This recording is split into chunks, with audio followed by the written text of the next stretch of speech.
भाकर की जीवन? येशूचा खरा संदेश काय आहे? आजचे पवित्र शुभ वर्तमान. दुसऱ्या दिवशी समुद्राच्या पलीकडच्या किनाऱ्यावर उभ्या असलेल्या लोकसमुदायाने पाहिले की तिथे एकच होडी होती, दुसरी कोणतीही नव्हती. आणि येशू आपल्या शिष्यांबरोबर त्या होडीत बसला नव्हता, तर त्याचे शिष्य एकटेच निघून गेले होते. तरीही तिबेरियास येथून आलेल्या इतर होड्या त्या जागेजवळ आल्या जिथे प्रभूने उपकार स्तुती केल्यावर त्यांनी भाकर खाल्ली होती. म्हणून लोकसमुदायाने पाहिले की येशू तिथे नव्हता, ना त्याचे शिष्य. तेव्हा ते स्वतः त्या होड्यात बसले आणि येशूला शोधत कफरनाहूमला आले.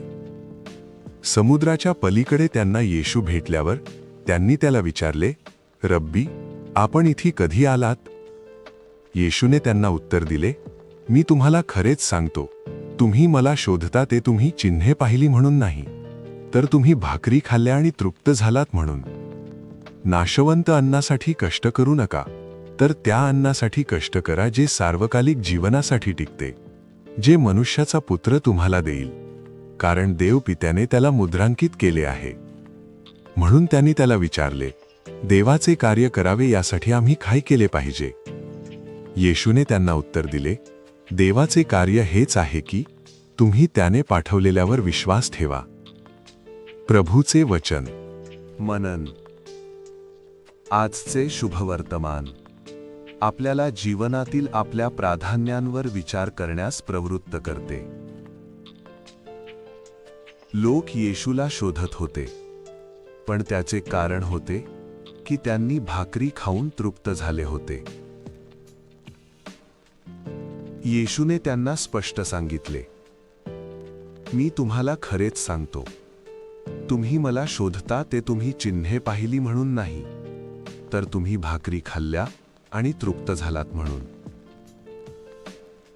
आपली शारीरिक भूक भागवणे महत्वाचे आहे, पण येशू आपल्याला त्याही पलीकडे पाहण्यास सांगतो.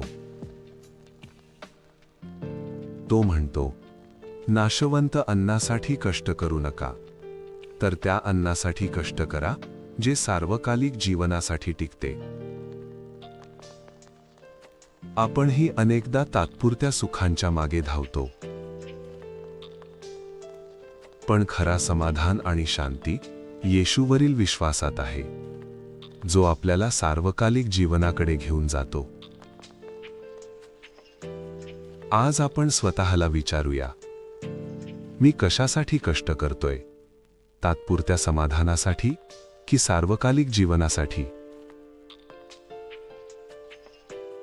प्रार्थना करूया.